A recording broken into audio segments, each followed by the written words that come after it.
नमस्कार, सत श्री अकाल, की हालचाल। आज हम बहुत ही चर्चित टॉपिक पे बात करेंगे, चारा घोटाला। चारा घोटाला का एक बैकवर्ड की ज़िंदगी में, बैकवर्ड के लाइफ में, खास करके यादवों के लाइफ में क्या महत्व है। आप जहाँ भी जाइए, अगर कुछ तार्किक बात करेंगे और आप जो है सवर्णों पे हावी होने का कोशिश करेंगे तो वो आपको डिमोरलाइज़ करेंगे और उसका वो एक शब्द इस्तेमाल करेंगे, चारा चोर। जैसे यूपी में इस्तेमाल करते हैं टोटी चोर अखिलेश यादव के लिए, वैसे ही लालू यादव के लिए इस्तेमाल करेंगे चारा चोर।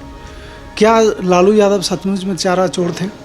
ये आप जानते हैं, सभी लोग जानते हैं, 1977 से या इवन कहिए कि 71 से ये चालू था और जगन्नाथ मिश्रा इसमें पूरी तरह से इन्वॉल्व थे।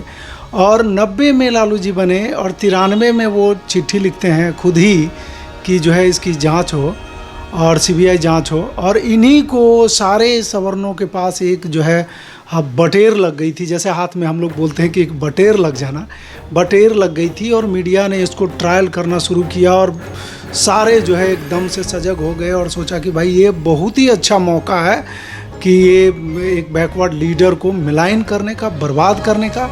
और आप देख रहे हैं कि उसी तरह से उनको जो है किस तरह से उनको बर्बाद कर दिया गया। आज जो पढ़े लिखे लोग हैं, वो पॉलिटिकल जो एनालिस्ट है, वो मानते हैं कि लालू यादव अगर होते आज सही सलामत और वो चारा घोटाला के दंश में, जाल में नहीं फंसते तो वो प्राइम मिनिस्टर के कैंडिडेट थे। आज भी जब राजद के तेज तरार प्रवक्ता प्रियंका भारती और कंचना यादव जब टीवी पे बोलती हैं तो प्रेम शुक्ला जैसे गालीबाज और घटिया, मैं कहूँगा कि जो एंकर है, और बीजेपी उस पर कुछ नहीं करती है, उसको प्रमोट करती है वैसे तरह के आदमी को। और वो उसके सामने जो है वो चारा चोर कह के उसको, प्रियंका भारती को जो है डिमोरलाइज करने की कोशिश करते हैं। जबकि प्रियंका भारती और कंचना यादव जो है बहुत ही तार्किक तरीके से और बैकवर्ड का बात रखते हैं और आरजेडी का बात रखते हैं और पढ़ी लिखी है, जेएनयू से है और इतना बढ़िया जो है अपने बातों को रखती है। क्या सचमुच चारा घोटाला में लालू यादव का हाथ था? अभी आप देख रहे हैं कैसे 75,000 करोड़ का जो घोटाला हुआ है बिहार में, और कैसे मीडिया इस पे चुप है और कोई इस पे जो है कोई चर्चा भी नहीं हो रही है। आपको मेन स्ट्रीम मीडिया में जाइए तो कोई चर्चा भी नहीं हो रही है। इसी तरह से लालू यादव के ऊपर क्या था चार्ज चारा घोटाले के लिए? क्या आप जानते हैं 120B में क्रिमिनल कॉन्स्पिरेसी होती है जो उनके ऊपर जो है, जबकि जो घूस या पैसे का जो मामला होता है एक दीवानी मामला होता है, लेकिन इन पे जो है क्रिमिनल कॉन्स्पिरेसी का चार्ज लगाया गया। दूसरा क्या है कि इनको ये चार्ज लगाया गया कि जो एनिमल हस्बेंड्री का मेडिसिन का सप्लायर थे शर्मा जी, वो भी भूमिहार भाई थे, वो जो है इनको अमेरिका को घूमने का इनको फैमिली का टिकट दिया था, इसीलिए वो दोषी होंगे। और एक रास बिहारी सिन्हा जो इसके मेन एक्यूज थे, लाला जी थे, वो इनके लोकल गया में जो क्रेन और नाजरत जो अच्छे स्कूल है इसमें इनकी बच्ची पढ़ती थी, तो वो उनके बच्चे के लोकल गार्जियन थे, इसलिए उनको फंसाया गया कि आपके लोकल गार्जियन, आपके बच्चे इसलिए थे कि गार्जियन थे क्योंकि आपके साथ वो इन्वॉल्व है, और आपने उनको एक्सटेंशन दिया। 2 बार ऑलरेडी जगन्नाथ मिश्रा एक्सटेंशन दे चुके थे। और एक्सटेंशन के मामले में मैं बता दूं आपको कि संजय मिश्रा जो ईडी के चीफ थे अभी, और सारे कारनामे किए बीजेपी को सत्ता में, मोदी को सत्ता में रखने के लिए, लाने के लिए, सारे अपोजिशन पार्टी को डरा के, धमका के, सारे अपोजिशन जो हमारे कंपनियां हैं, फैक्ट्रियां हैं, उन पे ईडी का रेड करवा के अडानी को दिलवाया गया। पॉलिटिकल पार्टी में जो है उनको बीजेपी में शामिल करवाया गया ईडी का करके, और उनका जो कन्विक्शन रेट है वो आप सुनिएगा तो आपको आश्चर्य लगेगा। वो केवल ड्रामा है और खेल है, और उनको 3 बार केंद्र सरकार ने संजय मिश्रा को एक्सटेंशन दिया। क्या कोई है इस पर जो बात करेगा? क्या आप जानते हैं कि जो लालू प्रसाद को अरेस्ट करने के लिए आए थे, जो अस्थाना जो आईपीएस थे, वो खुद सीबीआई में थे और खुद वो घोटाले में करीब जो है करोड़ों रुपया के घोटाले में फंसे थे। और बाद में जो है बीजेपी उसको कुछ नहीं करती है, ना मीडिया कुछ करती है, क्योंकि वो पूरा जो है सवर्णमय और मनुवादमय हो जाता है। उनके अंदर जो बोलने की और उसकी जो कॉन्फिडेंस आती है वो यहीं से आती है कि उनको पता है कि हमारे सारे जो मैकेनिज्म है, कोर्ट में हमारा आदमी है, मीडिया में हमारा आदमी है, हमको कुछ नहीं करेगा। और वो फाइनली जो है सारे आरोपों से बचते हुए और दिल्ली के जो है पुलिस चीफ बनाए जाते हैं और केजरीवाल के छाती पे मूंग दरड़ने के लिए।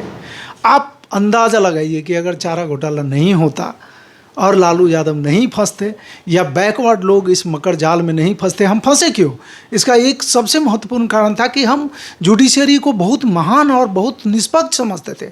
लालू यादव भी लास्ट तक बोलते रहे कि मुझे न्यायपालिका पर पूरा भरोसा है और हम जो है उन पे विश्वास करते हैं और हमें विश्वास है कि हमें जो है न्याय मिलेगा।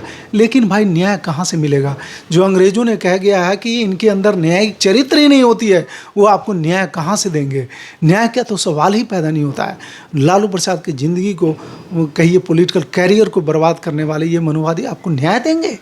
और उनके साथ जो हम खड़े नहीं हुए, हमारे बैकवर्ड के लोग ही खड़े नहीं हुए, नीतीश कुमार खड़े नहीं हुए, रामविलास पासवान उनके साथ खड़े नहीं हुए, शरद यादव उनके साथ खड़े नहीं हुए। जानते हैं इनका खामियाजा क्या हुआ? इनका खामियाजा ये हुआ कि रामविलास पासवान मौसम विज्ञानी बन गए, क्योंकि उनको डर हो गया कि लालू यादव जैसा आदमी अगर जेल जा सकता है तो मेरा क्या औकात है। नीतीश कुमार जैसे आदमी पलटू राम बन गए। अरे भाई, नीतीश कुमार के सपोर्टर, मुझे भी बैकवर्ड के लीडर होने के नाते उन पे सिंपैथी है। क्या आप इतिहास में इसको इस तरह से याद कर पाएंगे? क्या इज्जत से याद कर पाएंगे? क्या ऐसे याद कर पाएंगे? लालू यादव को गरीबों का मसीहा कहते हैं और सवर्ण के छाती पे मूंग दलने वाले मनुवादियों की सामत, सामंतवादियों की सामत जो कहते हैं लालू प्रसाद को याद किया जाएगा इतिहास में? क्या वैसे नीतीश जी को याद किया जाएगा? क्या इसलिए आप पलटते रहे कि आपको कहीं लालू यादव जैसा हश्र ना हो जाए? आप अगर साथ मिलके लड़ते तो आज बैकवर्ड कौम की ये स्थिति नहीं होती। और चिराग पासवान को क्या कहना पड़ रहा है? मैं मोदी जी का हनुमान हूँ। अरे भाई, क्यों कहना पड़ रहा है? क्योंकि लालू यादव के लिए हमने आवाज़ नहीं उठाई और उनकी पॉलिटिकल कैरियर सारे मनुवादियों ने मिलके बर्बाद कर दिया। इसके डर से आज चिराग पासवान को भी कहना पड़ रहा है कि मैं हनुमान हूँ मोदी जी का। और आप जीतन राम मांझी को देख लीजिए, उनको एक मंदिर में जाने से धुलवाया गया, आपको मंदिर को धुलवाया गया। और वो खुद कहते थे कि भाई हमारे यहाँ पंडित जी आते हैं, पूजा करवाते हैं, पैसा ले लेते हैं, लेकिन हमारे यहाँ खाते नहीं हैं, ये बहुत पाखंडी होते। उनको भी उनके साथ कदम से कदम मिलाना पड़ रहा है। क्यों?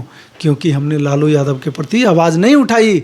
अमेरिका में एक इस तरह का डिसीजन हुआ था ब्लैक के प्रति, और वो सारे ब्लैक इकट्ठे हुए और उन जो जज थे उनके ऊपर अटैक हुआ, उनका घर जला दिया गया। और आज तक जो है हिम्मत नहीं हो रही है किसी जज की कि कोई ब्लैक के साथ जो है जाति करे। हालांकि इस तरह की चीज़ें होती रहती है पर्दा के पीछे से, लेकिन सामने से किसी की हिम्मत नहीं होती है, और बिहार में भी हिम्मत नहीं होती है। इसलिए मैं कहता हूँ कि बैकवर्डों का आवाज़, बैकवर्ड अगर एकजुट हम रहेंगे, अगर हम बटेंगे तो सही में कटेंगे। अगर हम एकजुट रहेंगे तो हमारा तरक्की होगा।